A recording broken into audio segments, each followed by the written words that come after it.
صحیح بخاری اور صحیح مسلم دونوں میں یہ حدیث موجود ہے کہ اللہ کے محبوب صلی اللہ علیہ وآلہ وسلم نے رمضان مبارک کے پہلے 10 دن اعتکاف کیا اور پھر اپنے حجرہ مبارک سے سر اقدس کو باہر نکالا اور فرمایا کہ میں نے ان 10 دنوں میں لیلۃ القدر کو نہیں پایا. پھر اگلے 10 دن اعتکاف کیا. پھر آپ صلی اللہ علیہ وآلہ وسلم حجرہ شریف سے باہر نکلے اور فرمایا کہ میں نے ان 10 دنوں میں بھی لیلۃ القدر کو نہیں پایا. اور پھر آپ علیہ السلام نے فرمایا کہ مجھے اللہ تعالیٰ نے بتایا کہ یہ رمضان مبارک کے آخری عشرے یعنی آخری جو 10 دن ہے ان کی تاک راتوں میں سے کوئی رات ہے. 21ویں بھی ہو سکتی ہے, 23ویں بھی, 25ویں بھی, 27ویں بھی اور 29ویں بھی. یعنی یہ آخری جو 5 تاک راتیں ہیں ان میں سے کوئی ایک رات ہے. نبی علیہ السلام کو وحی کے ذریعے بتایا گیا. تو تم اسے رمضان مبارک کے آخری عشرے کی تاک راتوں میں تلاش کرو. تلاش کرنا مطلب یہ نہیں کہ کچھ آپ کو نظر آنا ہے. یہ پبلک میں مشہور کیا ہوا ہے جی سمندر کا پانی شہد سے زیادہ میٹھا ہو جاتا ہے, اور خدا نہ آ جائے گوریا نے کدھر سن لیا نا, پہلے تھوڑی مٹی پلید ہوئی بھی ہے.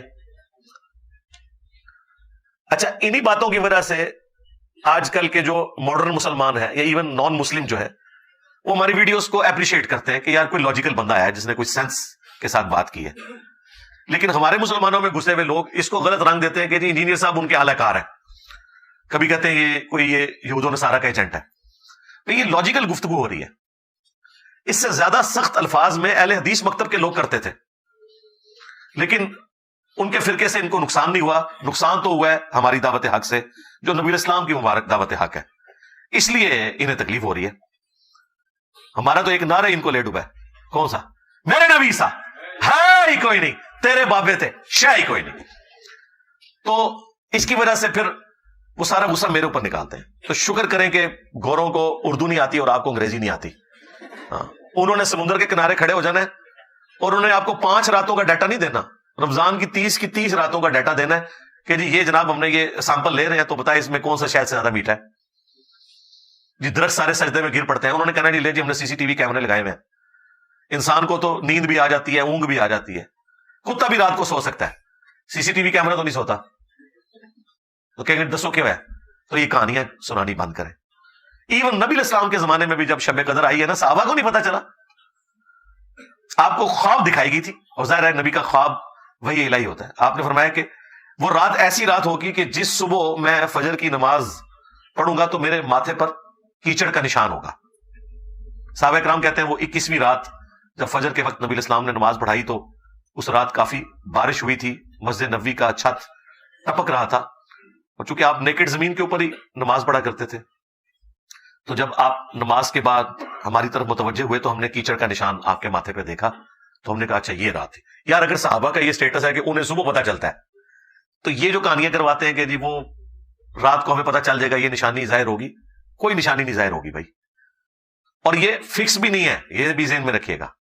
نبی اسلام کے مبارک زمانے میں 21ویں رات آئی, یہ 23ویں بھی ہو سکتی ہے. اہل تشیع زیادہ زور دیتے ہیں 23ویں کے اوپر, لیکن وہ بھی مانتے ہیں کہ 21ویں بھی ہو سکتی ہے. کچھ صحابہ کرام صحیح مسلم میں آتے ہیں وہ 27ویں کو مانتے تھے. تو یہ ویری کرتی ہے. یہ اللہ تعالیٰ نے بیسیکلی شب قدر کی ایک سیلیبریشن رکھی ہوئی ہے. کسی سال وہ 21ویں کو سیلیبریٹ کرتا ہے اللہ تعالیٰ, کسی سال 23ویں کو, کسی سال 25ویں کو, کسی سال 27ویں کو. مقصد یہ ہے کہ وہ 10 دن آپ اللہ کو دیں, وہ تاک راتیں دیں. جو بخاری مسلم میں آتا ہے کہ جب آخری عشرہ شروع ہوتا تھا نبی الاسلام خود بھی رات کو جاگتے تھے اور اپنے گھر والوں کو بھی جگاتے تھے کہ وہ رات کو عبادت کریں. ان راتوں کو زندہ کرنا مقصد ہے, اور وہ بخاری مسلم میں حدیث ہے.